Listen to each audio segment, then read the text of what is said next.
And welcome back to our coverage of ONS 2017. We're talking about next generation wireless networks and their impact on the carrier and vendor communities. We're joined by Martin Bäckström of Ericsson. Next to him is John Healy of Intel, and next to me is Drew Schulke of Dell EMC. And gentlemen, welcome to the program. Thanks, great to be here. Well, thanks for being here. Now, you just came off the ONS panel on somewhat of a similar topic, 5G or next generation wireless networks and its impact on a number of things. I mentioned the vendor and carrier community. I'd like to get right into it. Drew, if you don't mind, I'll start with you. What challenges are you seeing right now with the deployment and maybe implementation of future 5G wireless networks? What jumps out at you?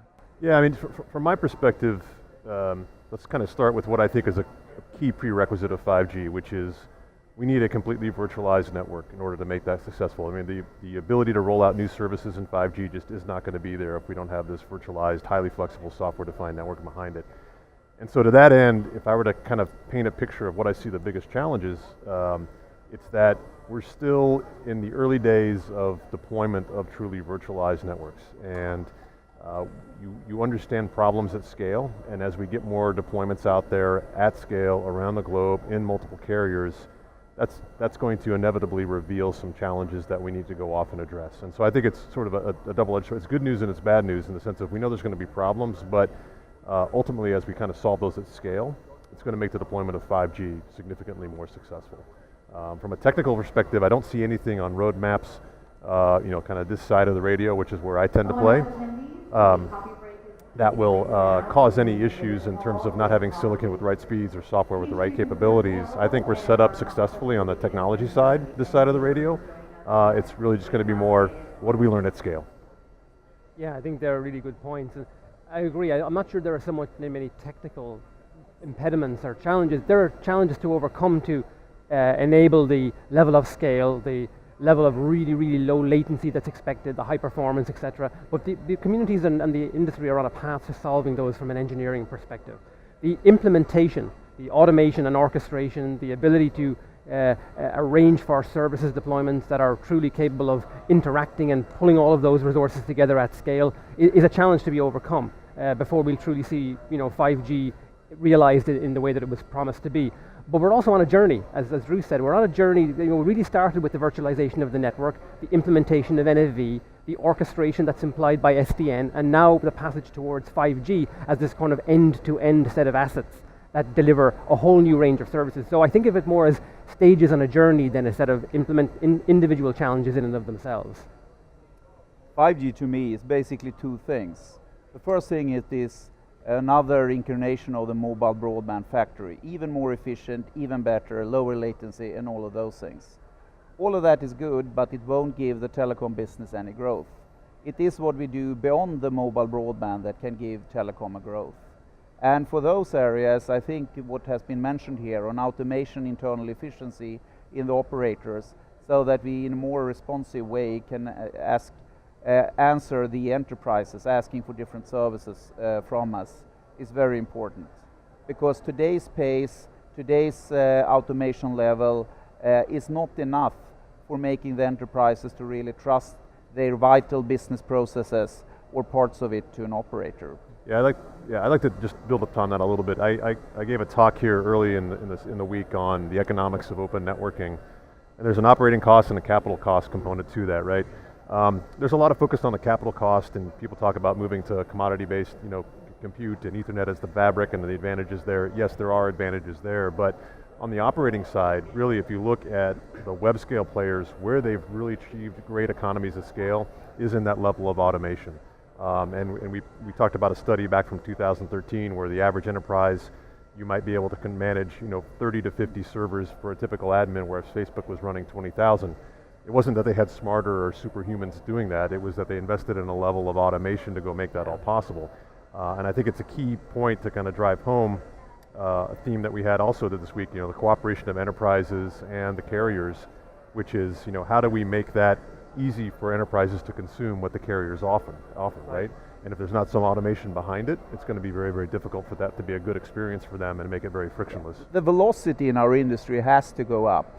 If you stay where we are here, I don't think so many enterprises will sort of trust the mission critical part of their business processes to the operators.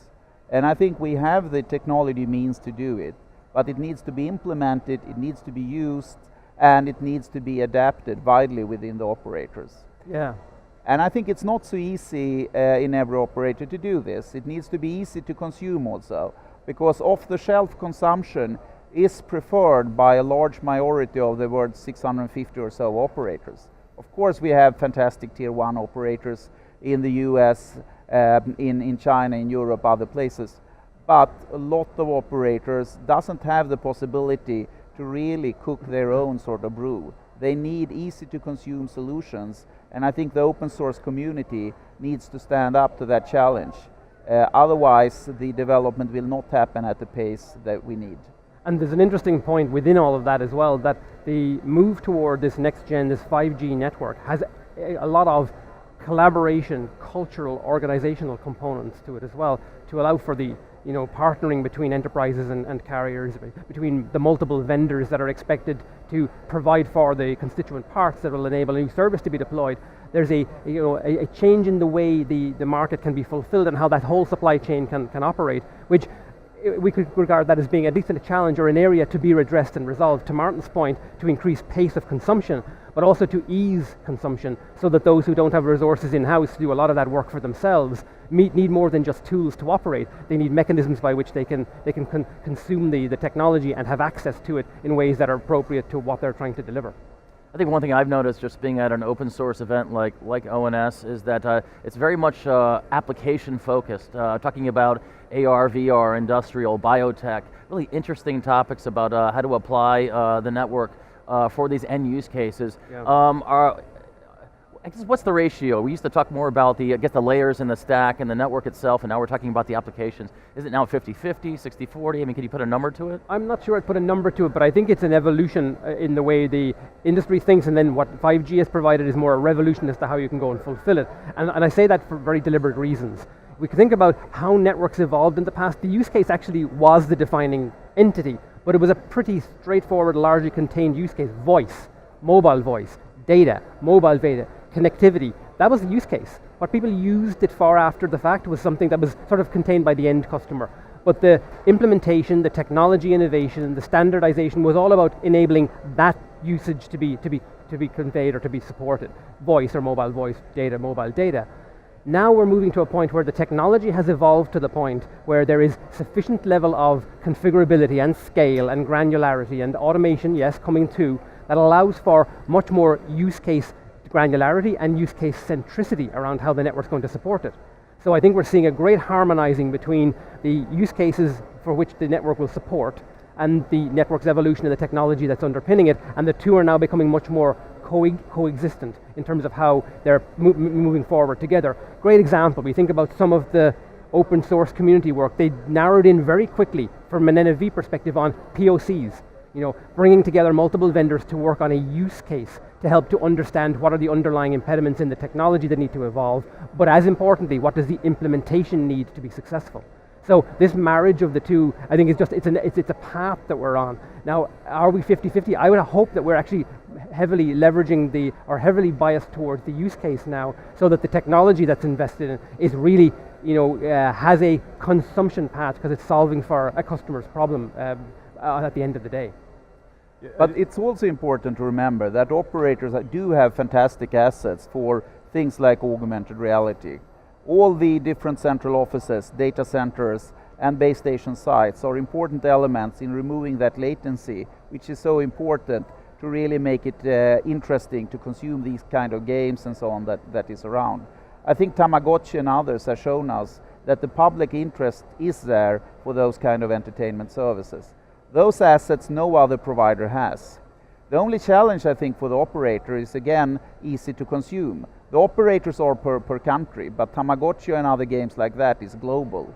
And therefore, there is a need for making these distributed assets consumable by augmented reality applications and other things like that, consumable in the same way across the operator landscape. And here I think we have a challenge where we might need to see new business model and new entities. You can compare with the content delivery networking industry, where Akamai, Limelight and others are basically taking care of hundreds and thousands and 10,000s of content providers versus a big number of operators. They are needed because no magazine or anything that want the quality of experience can handle more than 600 operators around the world with different sort of terms and conditions for the quality of experience. So I think the operators has basically a big asset. Open source can help the operators to make these assets consumable, and I think we will see more and more of orchestration efforts within open source to help the operators to also make things from them consumable by other industries. Yeah, there's probably some lessons to be learned in terms of how the successful public cloud providers present themselves for consumption, yeah. Which would be a good kind of recipe to follow to kind of set them up for success in that space. I agree, they need to be easy to consume. So I'm a small or medium-sized enterprise. I want to be as cost-efficient as possible. I only want to, and I don't like to use the word cherry pick, maybe tailor the demand from the network. Is my barrier to entry in order to get those tailored deliverables lower now through virtualization, Martin? Absolutely. Virtualization is a big help for a lot of small and medium-sized enterprises to help the telecom industry to become more innovative. The fact that you can actually develop a software stack basically in a cloud and doesn't have to invest in integrated hardware and have it type approved and all of those things is a big help. If then the operators are having a uniformation in terms of onboarding and deployment and runtime environment for different industries, where I think ONAP here can play an important role in creating that, I think we will have much more influx of innovative ideas into the telecom sector from a lot of different companies. Yeah, I think this is a really exciting time for us on that front, because rewind the clock 20 years ago, if you were a company that wanted to come in and do something new and exciting in networking, you were bringing a capital budget to go get the hardware component of that stood up in addition to the software expertise to run on top of it. And now kind of moving into this virtualized model where we've abstracted all that away, you'll see a lot more entrants coming in because the barrier to entry is so much lower. VCs will get behind them and stand them up and support them because what you can do with software is incredibly portable, but it's also incredibly easy to move quickly to with an agile model. And I think we'll see lots of new entrants coming into this space, adding value and doing exciting things because they can focus on a use case and do it really, really, really well. And that's going to be attractive to enterprises and carriers, I think. I think I mean, you mentioned the term virtualization, but it's really the cloudification. Because as Drew said earlier, what we've seen in the model for cloud lowered a lot of those barriers. It gave resources, made resources available, it gave the developer community access to a platform to innovate upon. Now we're seeing that coming to the network, and that's what's really exciting about it. To that point, John, can you give us an example? And you mentioned cloudification, virtualization, or one of you did. What about automation? Can you give our viewers an example of how automation would play a role in there? Well, when you consider that, excuse me, to stand up a service within the network, you need to be capable of deploying the harnessing the resources that are available to you where and when you require them, such that the service can take advantage of them. And an automation is allowing for the orchestration of where those resources reside, the marrying of them to the service they're enabling on top, and then ensuring that the type of the policy that's defined around that to ensure that it maintains a specific standard of service can also be monitored and maintained. So automation is broader than just the cloudification or software implementation. It's ensuring that you can make changes as required and be responsive to the needs of the application or responsive to the behavior within the network. So it's a key component, but it also provides for a lot of what Martin spoke to earlier, which is the greater and more efficient usage of the infrastructure that's deployed. Automating how that is used allows you to tailor the resource of the infrastructure toward the application almost on a per application, per service basis. Martin, would you say that the upside of 5G is so huge that it's almost, and again, I hate to use certain words, but almost forcing the community to come together at events like this? I absolutely believe that the upside of 5G, especially on the growth opportunities, will create both new business models of brokers above the operators for federation, as well as unification between the operators on how they operate. And I think open source will play an important role here. ONAP will play an important role in order to create that harmonization that is needed. Because there is actually not very much of gain for the telecom industry if every operator sits with their own virtualization and onboarding environment. Then for all of these small companies that we see here, they anyway need to do a tailor-made software release for every operator. And again, the operators are more than 600. I don't think that's a good model. I think it's a much better model that we have a unification on how that is happening, making it possible for small companies to do one software release that is possible to deploy all over. And their open source is creating an enormous opportunity, both for the small companies to input what they need in the open source, as well as consume it within different operators. So 5G will create the momentum for all of this to happen. The technology means are available. So there is some talk here and there, or over the last few days anyway, about the number of open source factions that are sort of running in tandem, and that may actually, in fact, fragment the industry and slow the processes down to get to these solutions. Drew, I'll start with you. Where do you stand on that? Well, I'd point out that this week, I think we saw some examples of some of those various projects that might have been fractions before coming together and unifying, so kind of this theme of harmonize, I think, is carrying true here. Open source will play a very critical role in terms of advancing and getting to this virtualized network and ultimately to 5G.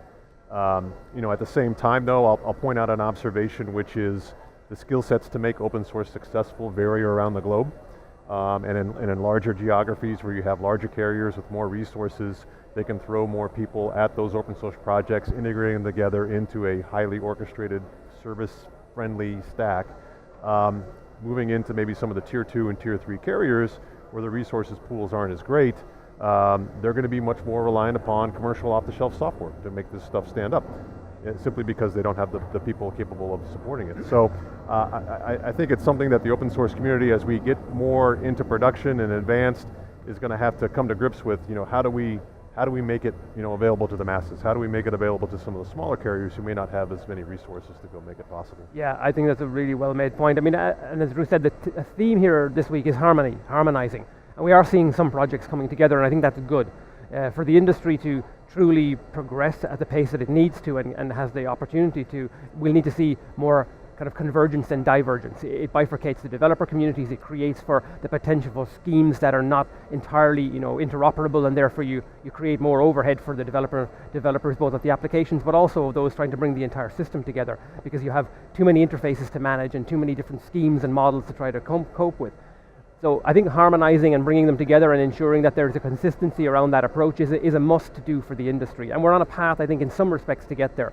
But there's also a flip side coin that says that for the greatest innovation to occur, you need to be affording of the seed investments, the seed initiatives to occur, where they may not have been getting enough attention within existing communities. So some of the innovation we've seen has grown into the new communities, the new projects. That's good.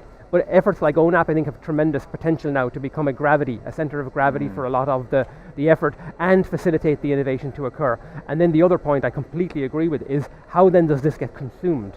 Because if we can't find paths for efficient consumption across the tierings of the customer base, we're going to slow the industry down. So there's that path to how we enable efficient consumption of commercially viable implementations that benefit from the innovation that happens within the open source. Now I think the first step, which is to basically bring the different open source things together, is happening. Linux Foundation is here in ONS showing that they try to bring the different efforts into one group. We have ONAP, which will create uniformation. We have OPNFV, all of them being important. However, the second step of this is also that the open source community needs to learn a little bit what we have learned about vendor interoperability and things like that. Because the telecom cycles are still long, the investment cycles are long, and we will have new versions. So without backwards compatibility, without vendor interoperability, there will still be a hesitation to actually move into the real investments in these kind of technologies. So from that perspective, I think the step number one are now being taken by Linux Foundation primarily, but also by others. But the step two we also need to see in order to rely on open source for the telecom industry. Well, it's great to talk to all of you. Again, I had a chance to watch the previous panel you were on, some interesting stuff. Certainly no shortage of topics to talk about around 5G, so I'm sure we'll have you up here probably next month at Dell EMC World, Drew. See you there. Yeah. All right, John and Martin, I really appreciate your time and being here. Thank you. Thank you. Thank you very much. And for all of our coverage at ONS 2017, you can go to tinow.org. So long.